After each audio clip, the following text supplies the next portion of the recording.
Life हो या picture, हर कहानी में एक हीरो होता है और एक हीरोइन होती है।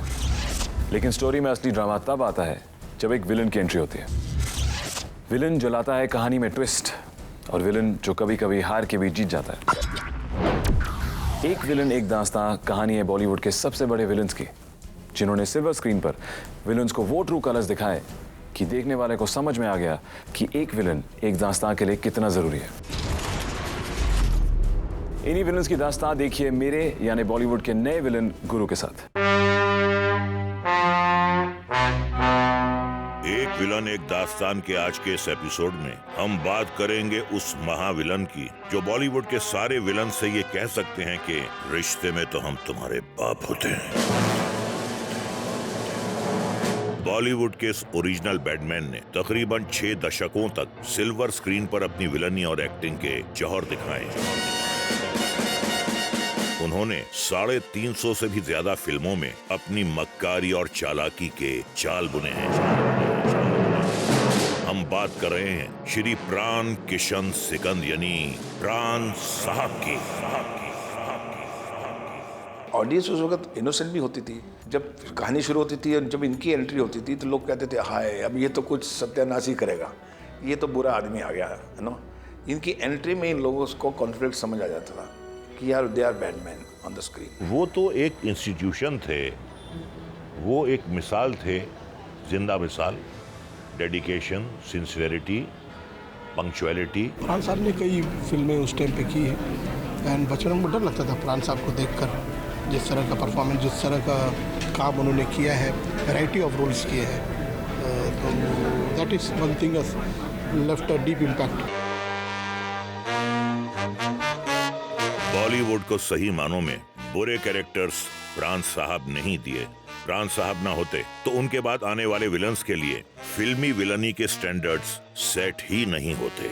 विलनी के जितने रंग प्राण साहब ने दिखाए हैं शायद ही किसी और बॉलीवुड विलन ने दिखाए होंगे। प्राण साहब वाकई एक मेगा स्टार विलन थे और हमेशा रहेंगे।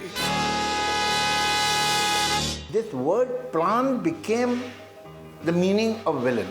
As a matter of fact, in India, it will be difficult for you to find people who are in their 50s or 40s and their name is Pran. Because Pran started meaning villain. I mean, this was the impact of Pran.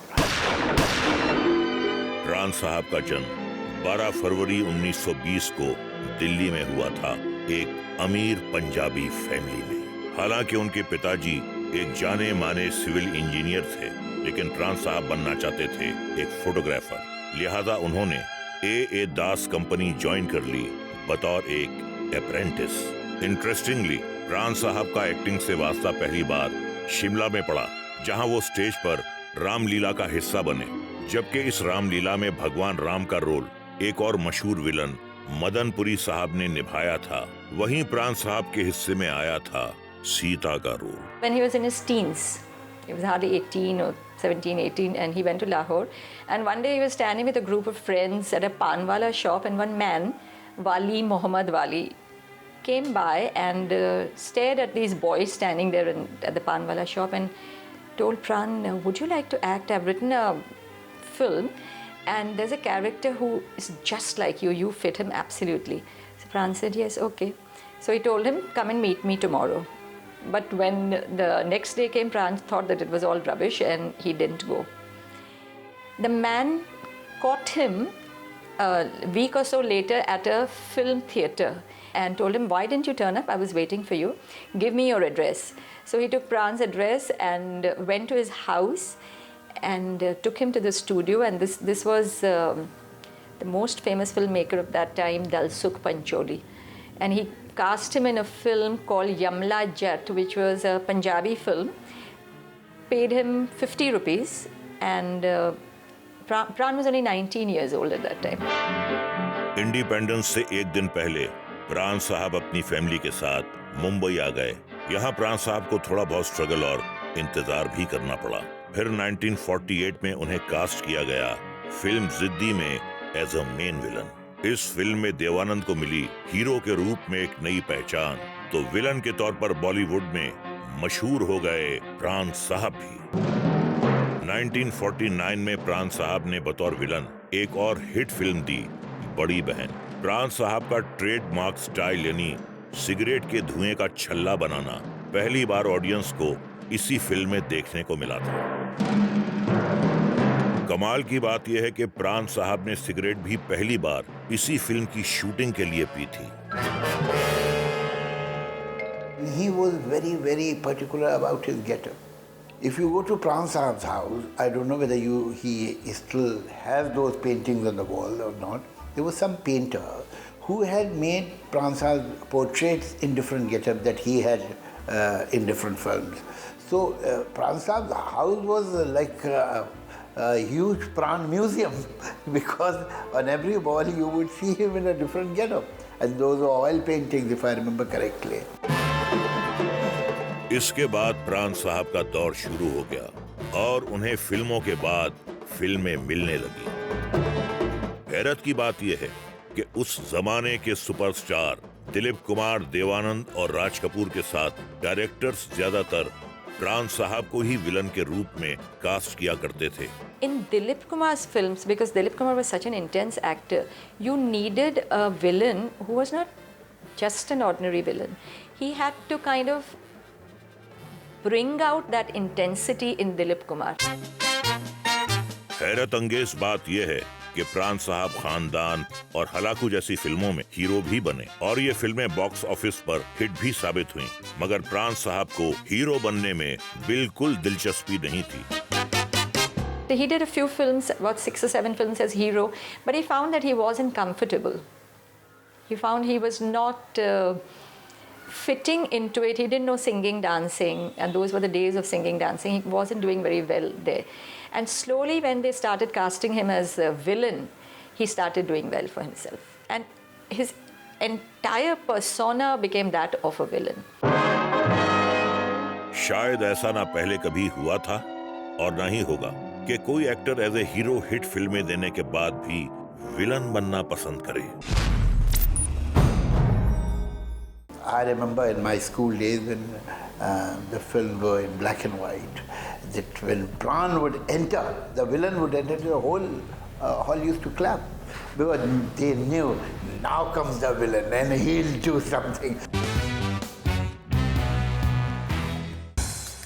एक villain एक दास्तान में आज हम बात कर रहे हैं बॉलीवुड विलन्स को विलन का सही दर्जा दिलवाने वाले प्राण साहब की।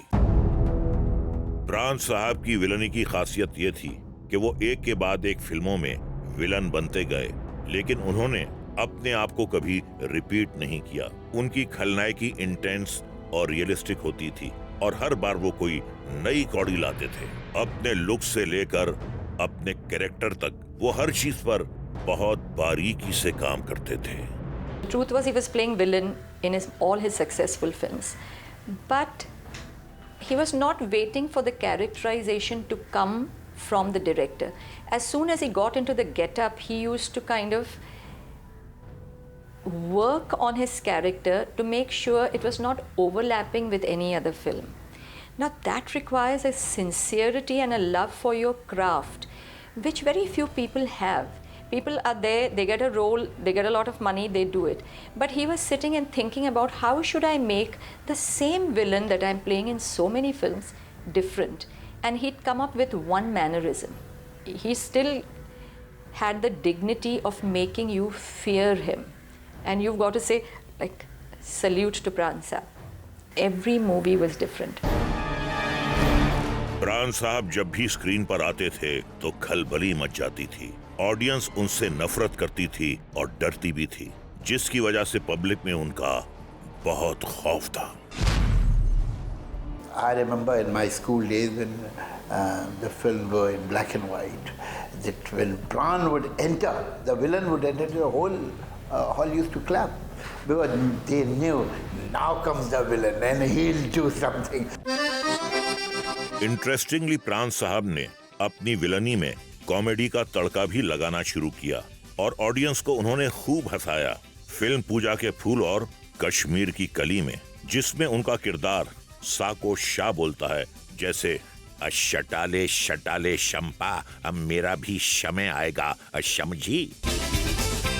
I remember during the shooting of Kashmir Ki Kali, was it, or Sawan Ki Ghata, he used to be cracking jokes all the while in Punjabi. And I was a little child that time, but I had gone because of my summer holidays and I was there. And Pran Saab was continuously cracking jokes, used to be cracking jokes, and all these people would just roll with laughter all the time.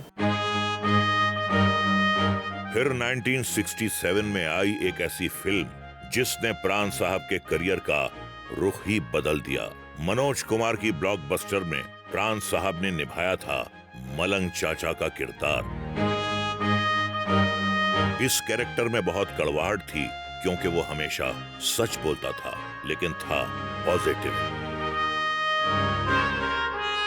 इन्होंने image तो बाद में शुरू की 100 फिल्मों करने के बाद। जिस वक्त मनोज कुमार की फिल्म जो थी कस्में वादे प्यार वफा उपकार में, तब इनकी एक सिंपैथेटिक इमेज। फिर इन्होंने सिंपैथेटिक विलन दोनों रोल शुरू किए प्राण साहब ने। फिर इनका रेंज बढ़ गया। जब होता है ना, आप सिंपैथेटिक रोल में हो गए, दिन फिर कभी फादर का, कभी दादा का, कभी तो ये करने शुरू। That started a totally new chapter in Pran Saab's life, because that in a way gave him much more elbow room as an actor. And after Upkar, he did so many roles and so many different kind of roles. तकरीबन 25 साल तक audience के दिलो दिमाग पर villain के रूप में छाने के बाद प्राण साहब ने सिर्फ पॉजिटिव रोल की तरफ रुख नहीं किया, बल्कि साथ साथ उन्होंने कई फिल्मों में मेन लीड्स और टाइटल रोल्स भी किए। जैसे कि 1967 की फिल्म औरत में प्राण साहब लीड रोल में थे, जबकि राजेश खन्ना ने एक सपोर्टिंग रोल किया था। धर्मा, जंगल में मंगल और राहु केतु बतौर हीरो प्राण साहब की 70s की हिट फिल्मों में से हैं। जब मैं उनको साइन करने के लिए विश्वनाथ के लिए उनके घर गया, तो मैं वेट कर रहा था, बेडरूम से निकलने वाले थे, तो उनके हॉल में ही कुछ 65-70 पेंटिंग्स लगी हुई थी। उन्होंने अपने हर गेटअप पे जो जो रोल किए थे उनकी पेंटिंग्स बनवाई थी, जैसे हमारी तस्वीरें लगी होती हैं, ऐसे देख रहे हैं आप। और मैं देखता रहा, तो मैंने बोला प्राण साहब इतने रोल किए आपने। फिर उन्होंने मेरे को 65 के 65 का रोल सुनाए। There was a child in him, he wanted to play other characters, फिर अदर कैरेक्टर्स। मैंने इतना पैशनेट एक्टर भी नहीं देखा, जो कि इतनी फिल्मों करने के बाद मैंने देखा बोर हो जाते लोग। वो कभी भी बोर नहीं होते थे। फिल्मों में विलन पैसे के लिए कुछ भी कर सकता है, लेकिन फिल्म्स में विलन का रोल करने वाले प्राण साहब ने अपनी जाती जिंदगी में पैसे की कभी परवाह नहीं की। एज ए ह्यूमन बीइंग तो he was A1। He would cooperate with the producer. कभी पैसा नहीं मिला तो कोई बात नहीं, पैसे की परवाह मत, रोल अच्छा होना चाहिए, सीन अच्छा करो। ये उनके ऊपर बहुत बड़ी क्वालिटी थी। ऐसा उन्होंने कभी नहीं किया प्राण साहब ने कि मुझको इंस्टॉलमेंट नहीं मिली तो मैं शूटिंग में नहीं आऊँगा। In his whole life he never said that.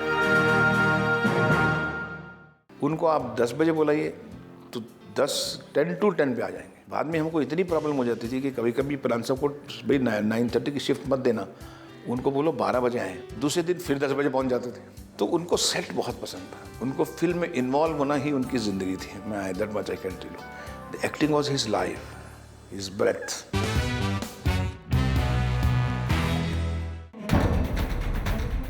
एक विलन एक दास्तान में आज हम सलामी दे रहे हैं बॉलीवुड के पहले सुपरस्टार विलन प्राण साहब को।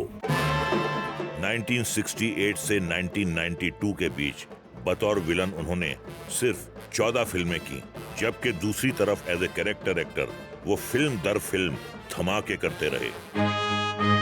जॉनी मेरा नाम, बॉबी, विक्टोरिया नंबर 203, बेईमान, जंजीर, अमर अकबर एंथनी, डॉन और शराबी जैसी लैंडमार्क फिल्मों की सक्सेस में प्राण साहब का बहुत बड़ा योगदान था। He was a bigger star than heroes that time. वो उतनी ही प्राइस लेते थे जितना प्राइस हीरो लेता था एज ए कैरेक्टर एक्टर। जंजीर पिक्चर देखिए, उनके पोस्टर अमिताभ बच्चन से बड़े पोस्टर थे, उनका फेस बड़ा आता था, अमिताभ जी का इतना आता था।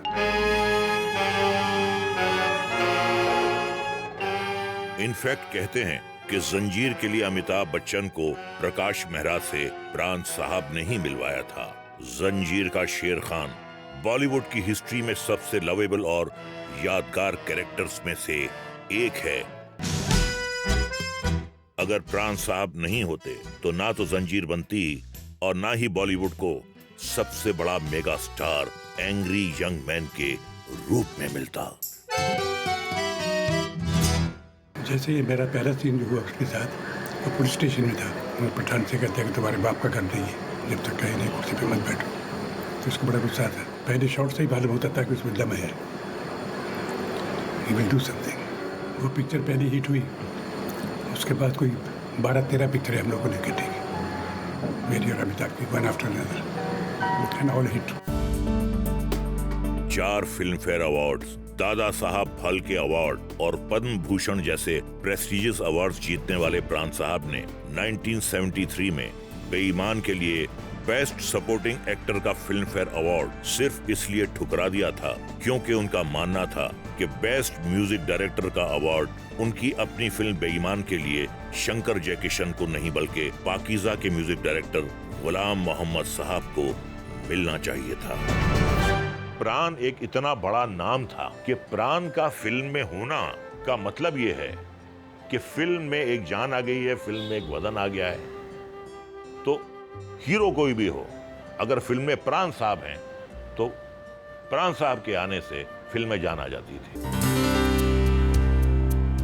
इतना बड़ा स्टार होने के बावजूद, इतना कुछ अचीव करने के बावजूद प्राण साहब बहुत ही प्रोफेशनल और पैशनेट एक्टर थे। अमिताभ बच्चन, जिन्हें इंडस्ट्री का सबसे पंक्चुअल एक्टर कहा जाता है, उन्होंने खुद एक बार कहा था कि प्राण साहब की पंक्चुअलिटी को मैच करना बहुत मुश्किल है। After Amitabh Bachchan if any discipline actor was प्राण साहब। उनको आप 10 बजे बुलाइए तो 10 to 10 पे आ जाएंगे। बाद में हमको इतनी प्रॉब्लम हो जाती थी कि कभी कभी प्राण साहब को भाई 9:30 की शिफ्ट मत देना, उनको बोलो 12 बजे आएँ, क्योंकि सीनियर आदमी है, 2.5 घंटे बैठेंगे, हम लोग रेस्टलेस हो जाएंगे, हमें दूसरे शॉट्स लेने हैं। और वो आके तैयार होकर कैमरे के पास बैठ जाते हैं, तो हमें हाथ जोड़ के कहना पड़ता सर अब 12:30 बजे आ जाओ। दूसरे दिन फिर 10 बजे पहुंच जाते थे। अरे भाई किसने बुलाया इनको, गलत तो कॉल शीट तो नहीं दे दी? तो बोले नहीं साहब हमने तो 12:30 ही कहा था, यही 10:30 बजे आ गए। प्राण साहब अब यार मैं घर क्या करता है, मन नहीं लग रहा था। मैं बोला चलो बैठूंगा आप लोगों के साथ, गप्पे मारूंगा, शूटिंग देखूंगा, दूसरे क्या काम देखूंगा। तो उनको सेट बहुत पसंद था, उनको फिल्म में इन्वॉल्व होना ही उनकी जिंदगी थी। मैं that much I can tell you, the acting was his life, his breath.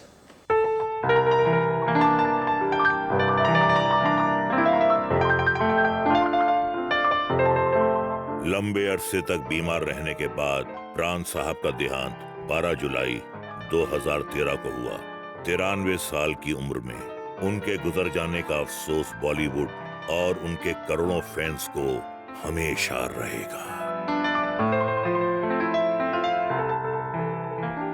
प्राण साहब बॉलीवुड के सबसे रोशन सितारों में से एक हैं। इस लेजेंडरी एक्टर ने बॉलीवुड के इतिहास के पन्नों पर अपना नाम सुनहरे अक्षरों में लिखवा लिया है। जब जब बॉलीवुड में विलन्स का जिक्र होगा तो शुरुआत हमेशा प्राण साहब के नाम से होगी। उनके बारे में इतना ही कहा जा सकता है, हजारों साल नरगिस अपनी बेनूरी पे रोती है, बड़ी मुश्किल से होता है चमन में दीदावर पैदा।